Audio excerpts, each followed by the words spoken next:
Comment choisir sa centrale numérique? Bienvenue dans LF Modélisme, on voit ça ensemble, c'est de suite.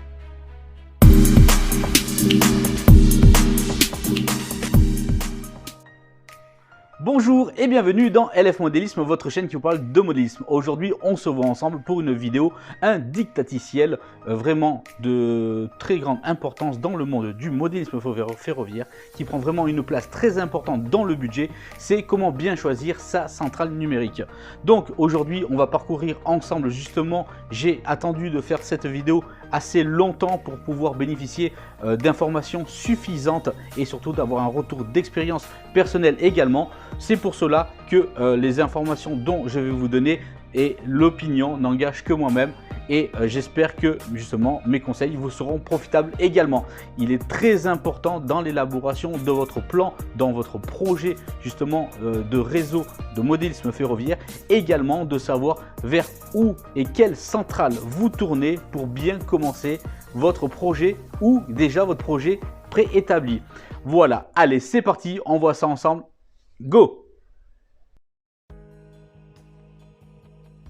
Bien, mes amis modélistes, nous voici donc dans mon didacticiel pour bien choisir sa centrale numérique.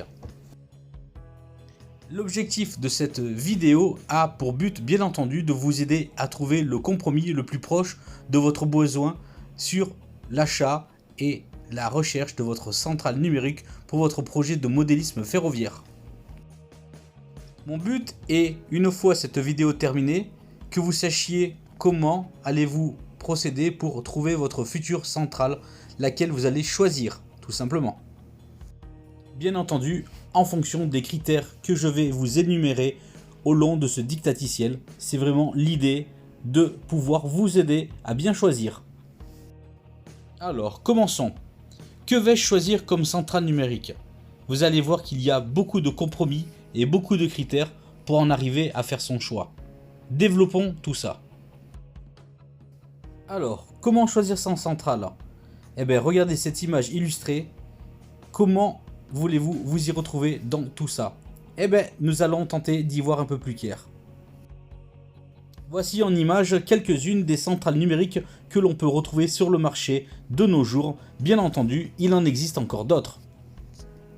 Mais en principe, vous avez devant vos yeux une grande et large panel du marché actuel. Alors, commençons par le début. Le point de départ est de savoir s'il y a un réseau existant ou il n'est pas encore prévu et vous n'avez pas encore choisi quel système allez-vous adopter. Je m'explique. Si votre réseau n'existe pas, il s'agit de définir son protocole. Quels sont ces protocoles? Soit vous partez en ce que l'on appelle le 3 rails ou bien en 2 rails. Qu'est-ce donc? Le 3 rails, premièrement, s'apparente au marché Marklin.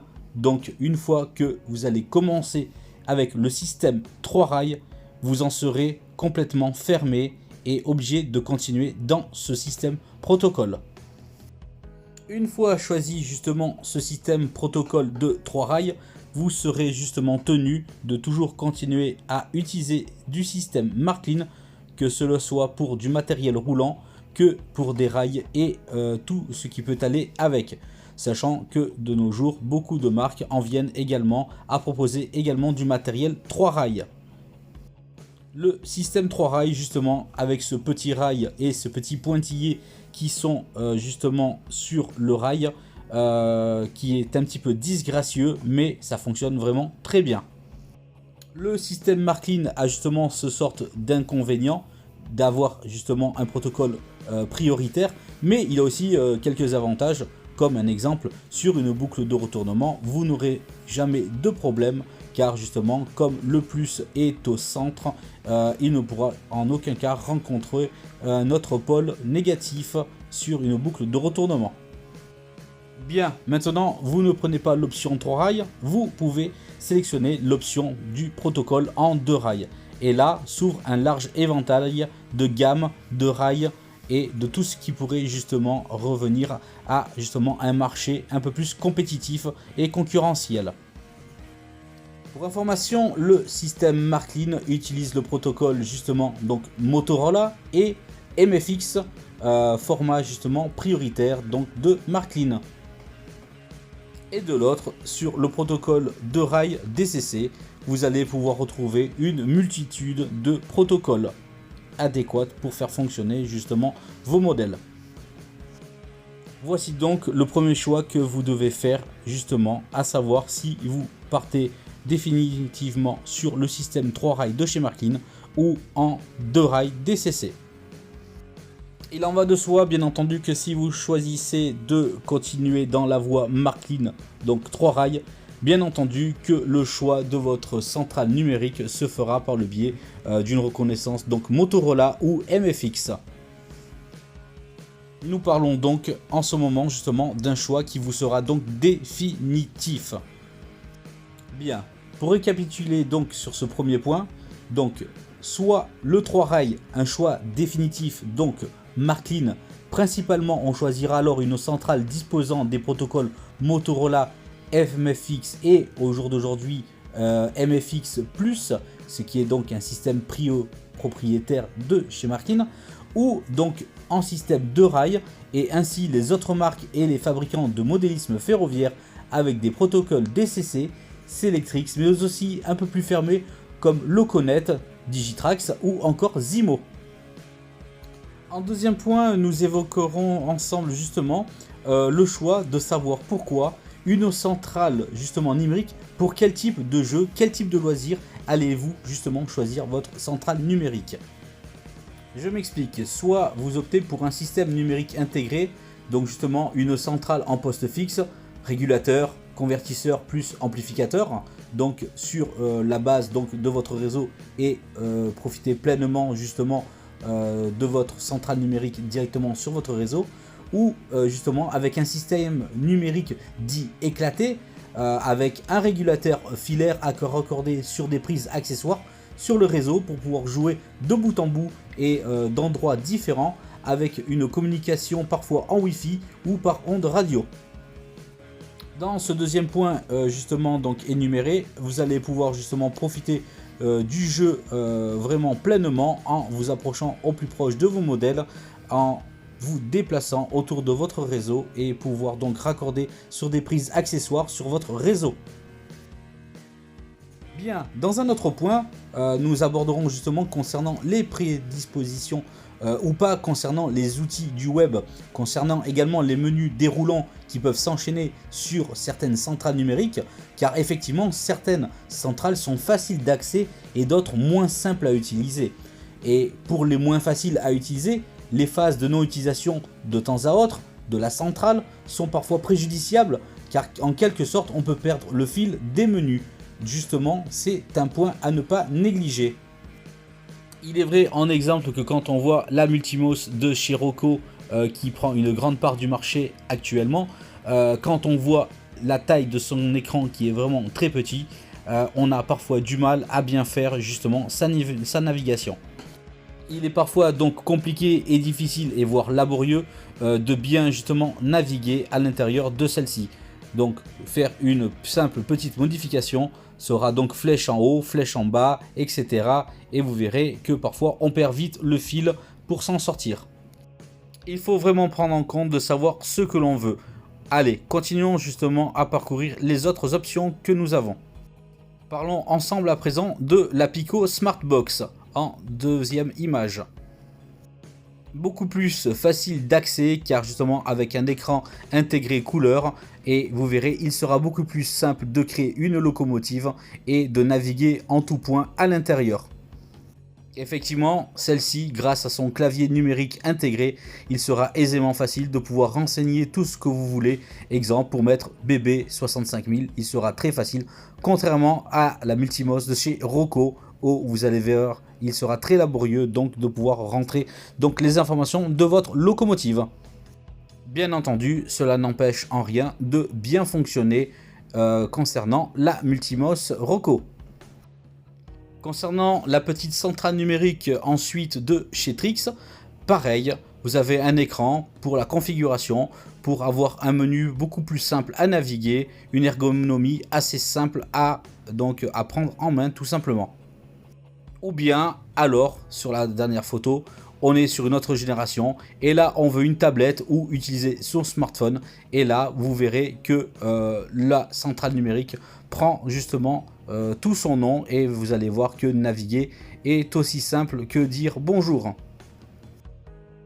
Il s'agit donc de la configuration de la Z21. Voilà, donc tout dépend de votre fonction à vous d'assimiler justement les choses et de savoir vraiment vers quel produit vous allez vous orienter.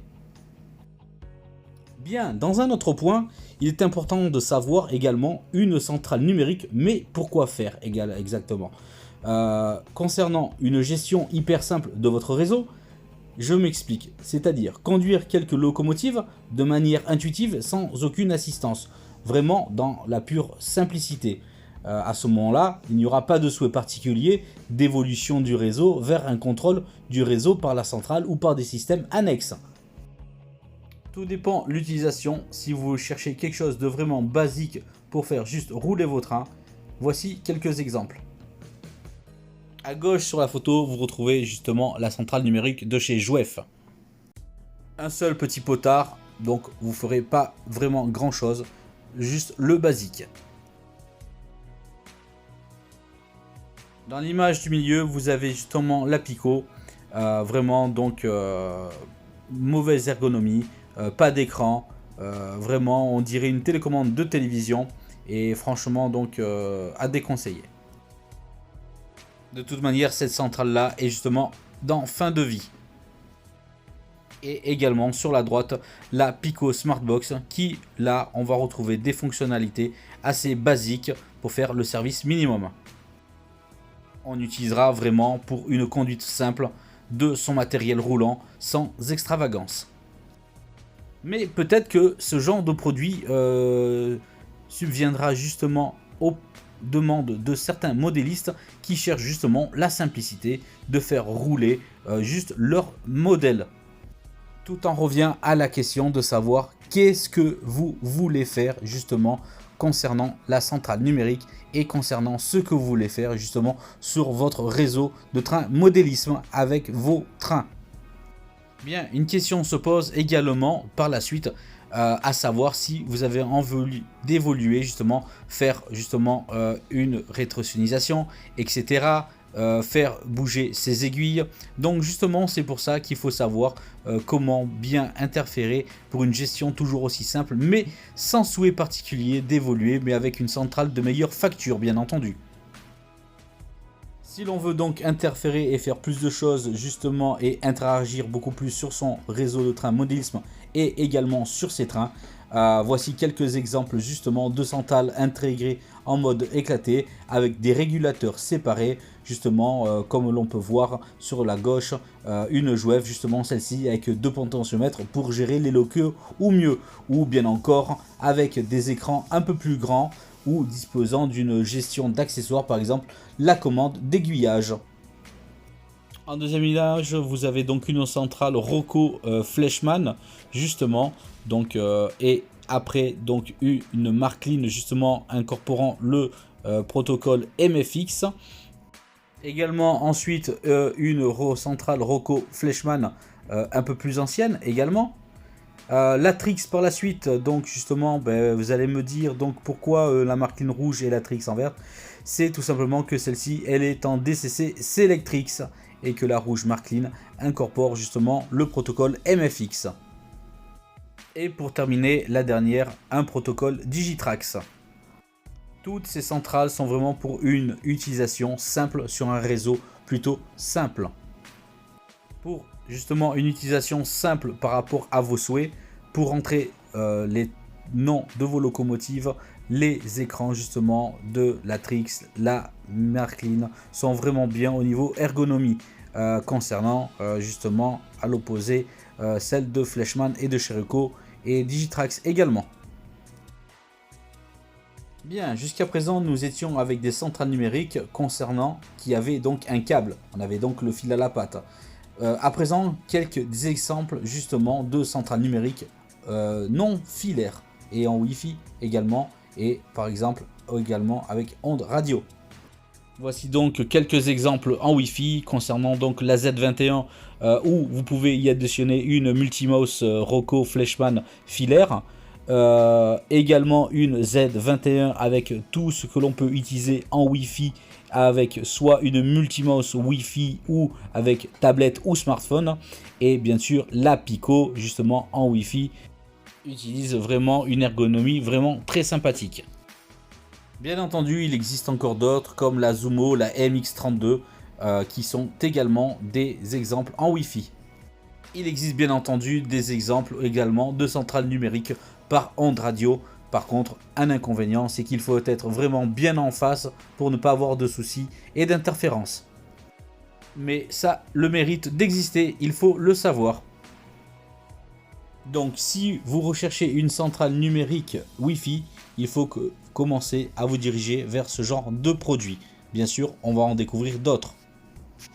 Et si vous voulez justement une centrale numérique filaire, il faut donc vous reporter sur le modèle précédemment vu. Bien, à présent, on veut une centrale numérique avec justement des choses beaucoup plus importantes concernant nos exigences, concernant notre réseau de train modélisme et également l'utilisation de nos trains modélisme. Une gestion beaucoup plus simple avec parfois un souhait de pouvoir évoluer vers un peu d'assistance par le système avec l'envie par exemple de réaliser soi-même soit des trains navettes, également de la rétrosignalisation, voire même utiliser plus tard un logiciel de gestion des trains bien entendu. Voici donc justement les centrales numériques qu'il vous faudra si vous voulez exécuter ce genre de choses sur votre réseau de train modélisme. Vous retrouvez justement une Ecos, puis une Z21, mais bien entendu c'est une Z21 aveugle car elle n'a rien justement d'embarqué avec elle. Pour ce faire, il lui faut donc soit un smartphone, soit une tablette ou soit la multimouse en Wi-Fi. Mais bon, il est vrai qu'elle est ergonomique, mais si l'on doit utiliser une multimouse Wi-Fi, on ne sort pas vraiment du système qu'il y avait avec le système filaire. Si on prend ce genre de Z21, c'est vraiment pour faire du numérique avec une tablette ou un smartphone pour être vraiment libre de ses mouvements. Et concernant également l'ergonomie donc de configuration. On retrouve ensuite donc la Markline CS3. En bas à gauche, nous retrouvons une IntelliBox 2. Puis également une Markline Central Station numéro 2. A noter que chez Markline, tout va très vite. Déjà 3 versions après la CS1, la CS2, la CS3. Également, il existe une particularité, la CS3 Plus. Ensuite, découvrons le système Lens également. Et pour terminer, une ancienne, l'IntelliBox numéro 1. Pourquoi ce genre de centrale numérique énumérée à l'instant? Tout simplement pour avoir une meilleure gestion encore plus évoluée et pourquoi pas par le futur vouloir plus tard se faire aider par un logiciel de gestion de train. Également la dispense possible d'une centrale avec écran, le recours à une centrale dite aveugle, une tablette ou un PC seront nécessaires bien entendu. Dans ce segment justement de centrales numériques que nous avons énuméré, les prix peuvent s'envoler sur une échelle pouvant aller de 1 à 10 en termes de tarifs. Pouvant aller donc de 250 € à plus de 600 €. Sans parler justement des systèmes prioritaires Markline pouvant aller à plus de 800 €. Ce sont vraiment des PC intégrés à l'intérieur. Également, à présent, nous parlerons ensuite d'un point très important, justement, de choisir sa centrale numérique. Oui, mais une centrale pour quel type de locomotive? Concernant justement pour des machines non sonores, aucun problème. Pour des machines sonorisées, le nombre de fonctions disponibles est à étudier selon si vous avez une Roku Multimouse ou une petite centrale numérique Trix. Vous verrez que si vous disposez d'une locomotive disposant de plus d'une vingtaine de sons différents en numérique, si vous avez une centrale numérique disposant juste de 4 touches à une dizaine de touches, à quoi bon avoir une machine sonore avec une vingtaine de sons si vous ne pouvez qu'en jouer qu'une dizaine voire moins. Il est donc important de savoir quelle centrale, quel produit vous voulez vraiment utiliser pour vos fonctions numériques. Donc bien entendu, le choix de votre centrale numérique dépend également aussi de ceci concernant vos fonctions sonores. Soit vous avez des locomotives donc digitales mais sans son, et là à ce moment-là juste une simple petite centrale numérique fera l'affaire. Ou si vous avez une locomotive avec des multitudes de fonctions sonores et autres, et à ce moment-là il vous faudra justement étudier pour avoir une centrale numérique un peu plus développée. Donc la question est, quand je choisis une centrale numérique, la question est, qu'est-ce que je veux faire avec mes trains justement? Tous ces points évoqués sont très importants car ils sont vraiment dans la réussite justement de vous faire plaisir plus tard sur votre réseau. Autre point très important à ne surtout pas négliger, c'est concernant sa centrale numérique, et bien entendu se méfier des centrales de première génération dont les fabricants de nos jours ne proposent plus de mise à jour, qu'elles soient gratuites ou pas. Ici vous avez l'exemple justement de chez Trix avec 3 versions différentes sorties très proches l'une des autres. Vous pouvez être sûr que la mise à jour concernant la première Trix la plus à gauche, vous ne la trouverez plus de nos jours. Effectivement, ce genre de matériel, vous pouvez le retrouver sur internet en achat vraiment très peu coûteux. Mais le problème est, qu'est-ce que vous allez faire avec ce genre de matériel après? Il va sûrement vous rester sur les bras. Il est donc conseillé de plutôt aller sur les dernières générations pour une centaine d'euros. La dernière plus à droite, en bas, la noire, la Trix. Et de ne pas aller s'embêter à aller chercher justement une Trix première génération. Attention donc aux affaires un peu trop alléchantes que vous pouvez retrouver sur le web. Voici un exemple justement concernant les centrales numériques. Être vraiment vigilant sur les anciennes centrales complètement aujourd'hui dépassées qui ne bénéficient de plus aucune mise à jour. En voici donc quelques éléments en exemple. Un point important exactement à prendre en compte également, la taille de votre réseau. Si vous avez un tout petit réseau avec juste 1 ou 2 trains à circulation, une petite centrale à 2 ampères fera bien l'affaire. Par contre, si maintenant vous devez avoir un réseau en plus grand nombre, justement, une centrale avec 5 voire 6 ampères pour une circulation en nombre de trains beaucoup plus importante. Ceci est un paramètre vraiment à prendre en compte. Pour pallier à ce genre de problème, il peut exister parfois des solutions qui s'appellent des boosters. Mais là également, attention, il se peut que vous ne puissiez trouver les boosters concernant toutes les marques des centrales numériques. Voici donc à peu près tous les critères qui sont à prendre en compte concernant bien choisir sa centrale numérique. Et il faut vraiment savoir où l'on se dirige dès le début concernant le point de savoir le choix de l'exécution de ce qu'on va faire de son réseau de trains miniature. Bien entendu, le point noir de tout ça dans choisir sa centrale numérique est bien entendu le budget. Bien entendu, plus la centrale est évoluée et plus le tarif augmente. Une centrale à peu près d'entrée de gamme coûte à peu près entre 110 et 200 euros. Pour une centrale en cœur de gamme, en milieu donc premium, serait entre 300 et à 400 euros. Et concernant une centrale numérique de haut de gamme, nous serons bien entendu au-delà des 600 euros.